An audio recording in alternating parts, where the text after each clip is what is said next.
it's right behind you. Today I'll be talking about a form of theater described by the American press as peculiarly British. That's right, today I will be discussing British pantomime, otherwise known as British panto. To talk about British panto, one first has to be aware of its origins.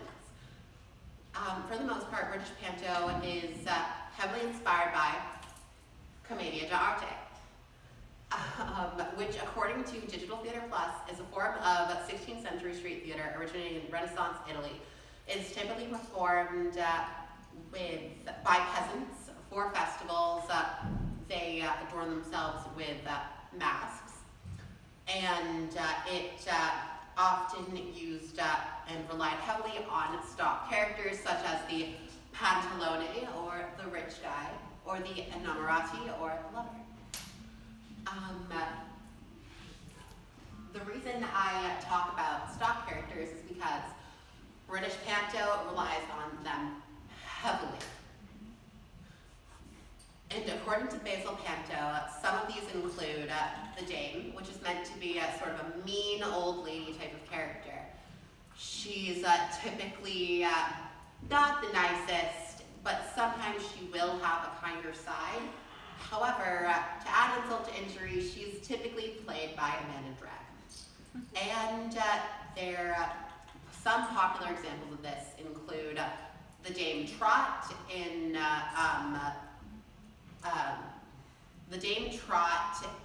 Jack and the Beanstalk, or Widow Twankey in Aladdin. Then there's the Principal Boy, which is seen as a male impersonator, and this role is almost exclusively played by a woman.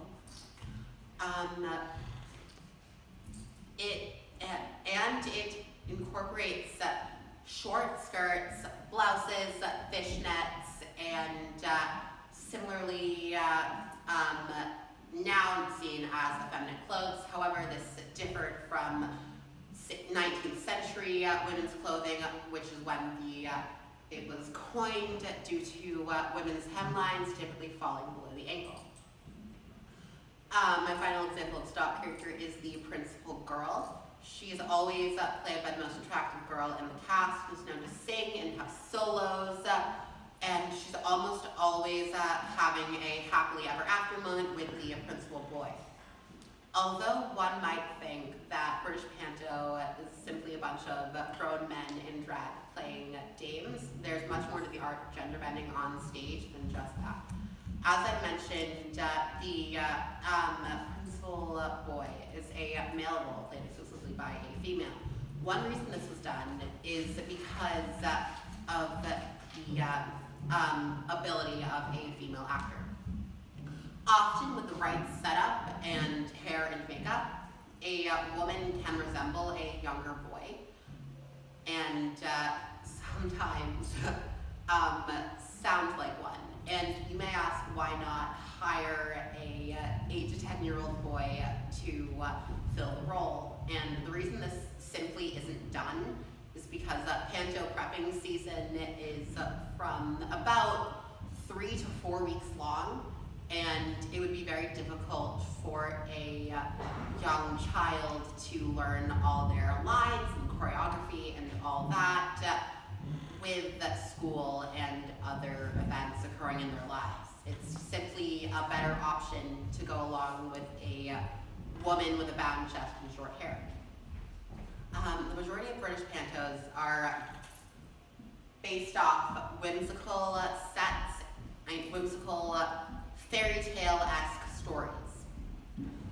Some of these popular examples would be Aladdin, Cinderella, Sleeping Beauty, Snow White, and Jack and the Beanstalk. With these fairy tale-based stories, pantos always have bright and colorful sets with use of vivid colors like magenta, teal, yellow, and lavender. And the costumes are also nothing short of beautiful and vibrant. Sometimes a dame might wear black, however, you'd be very hard-pressed to find a fully dark-colored panto, as that's simply something that isn't done.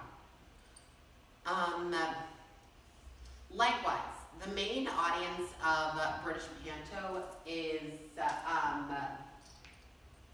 children 4 and up. Something to note is that pantomime incorporates audience interaction, and in fact, my introductory statement of "watch out, it's right behind you" is a form of audience interaction used in British Panto. Some other popular ones include "oh no it isn't," "oh yes it is," and even a rousing "boo" when an evil character enters the stage. Although I briefly mentioned that British Panto is a holiday tradition for many families, this goes beyond it being wacky. A wacky Christmas time thing, and has more to do with nostalgia. Many Brits went to pantos in their youths, and they want to bring they want to bring their children to see it as well, to keep passing on the tradition and allowing for new experiences to be made. It's culturally significant because it lies in the memories of many Brits, and it reminds them of their childhoods. In a way, you could compare it to Santa Claus or Halloween. It's a reminder of childhood, and while it's not the most important or impactful thing ever, it is a fun thing, and it adds flair and just eccentricism to the culture itself, and allows for experiences and memories. Here I also have an example of a televised clip of Cinderella. The reason I had chosen this was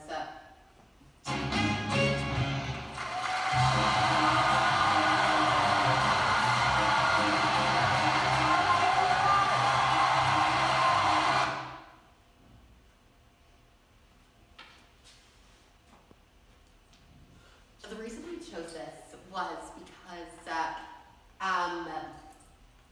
in this clip that I specifically have examined, there was a large amount of facial expression and gesture.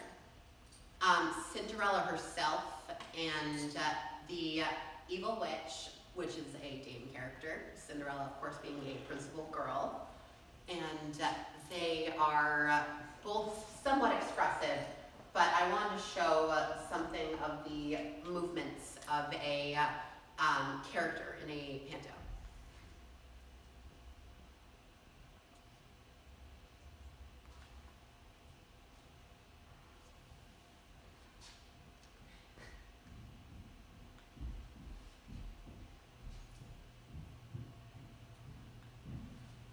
Actually, I think we might skip the clip and instead talk.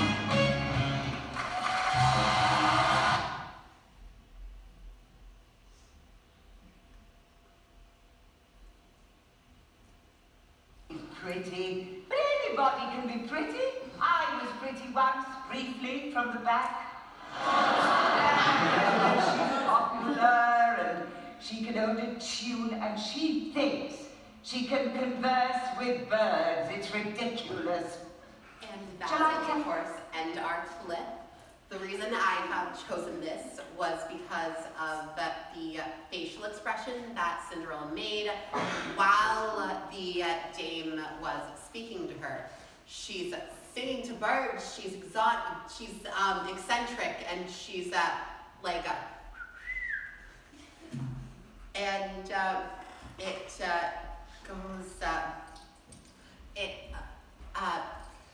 just in general, British panto likes to incorporate big facial expressions meant to clearly convey emotions to the audience. With audiences being children, emotions have to be animated and clear for a young child to understand them.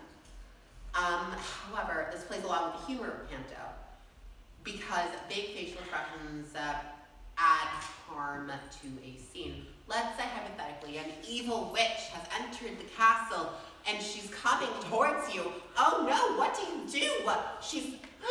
oh my God, she's coming, and oh no, don't take me. Or let's say that you are one of the 7 dwarves, and you're mad because you did not get your way. No, no, no. This is meant to add humor and just charm to scenes, as well as making it easily conveyable for a childhood audience. Now I'll be showing my moment of theater, which is a short bit from the Beauty Sleeping by Peter Natal. I practiced this by looking at pantos online, looking in the mirror and seeing what I was able to make and express, and what my body could do, but more so what was humorous and what wasn't. Adding on to this, I also even went as far as to practice in front of my dog so she could react to what I had done. She did not react. She was in fact quite unamused, and I'm not sure if it's because I was unentertaining or because she wanted me to stop. Without further ado,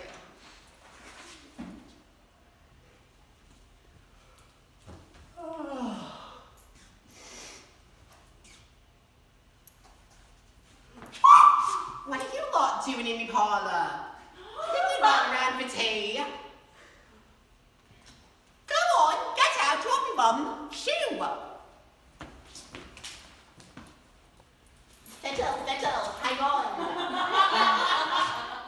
What is it, Tinkle? Don't you recognise them? No. That's just pantomime audience, you know, all that business with the beanstalk.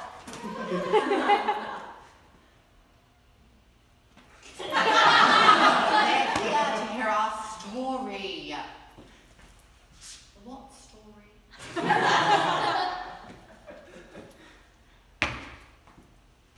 The heroic tale of the beauty sleeping. What you doing? I'm being heroic. You're being weird. Oh, be quiet, you. I swear. Do you want to hear our story, boys and girls? Yeah. Good. I was going to tell you anyways.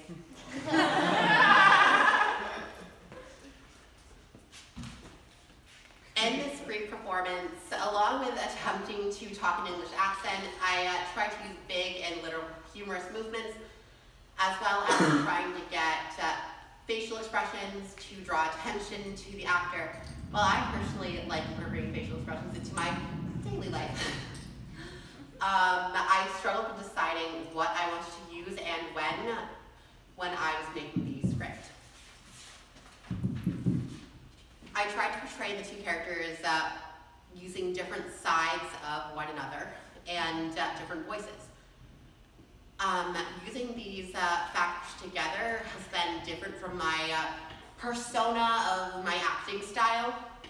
I usually don't do much with my body, and this put me out of my comfort zone, but I think that it was fun to try to be different. I chose this scene because it was such a blank slate. When I saw it, I think that it allowed me to demonstrate what I've been able to. When I saw it, I chose to use it because it was easy to demonstrate, to learn. In future performances, I think that especially in comedy, I should try to use more expression, especially when I'm on a small stage or a smaller space where I'm easily seen.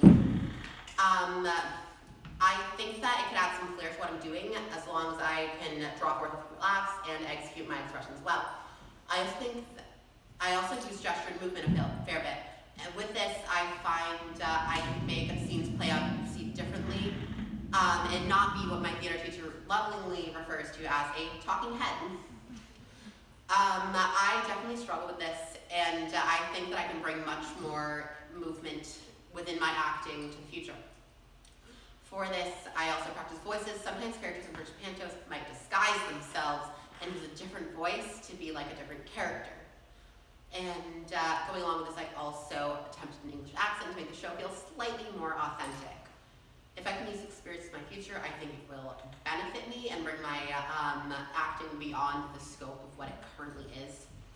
And I'd also like to say that British Panto reminds me of a unit that we previously discovered in class, and that would be the unit that we had about Stanislavski. In this unit, we were encouraged very heavily to keep muted facial expressions and try to be as realistic as possible while using our own monologues that we had chosen from published plays throughout time. And this is thrown out the window by British Panto, which instead chooses it to be on the more extreme and spontaneous sides, and humor, and it's also intended to be seen by a child. In summary, today I've discussed traditions of and information regarding British Panto, the conventions of gesture, movements, and facial expression, and as well as showing you a small scene from a modern British Panto play. I am thankful that I have been able to study British Panto's past. I'm grateful that I'm able to have a look into its present, and I'm also so excited to watch as it grows in the future. Thank you, and good night.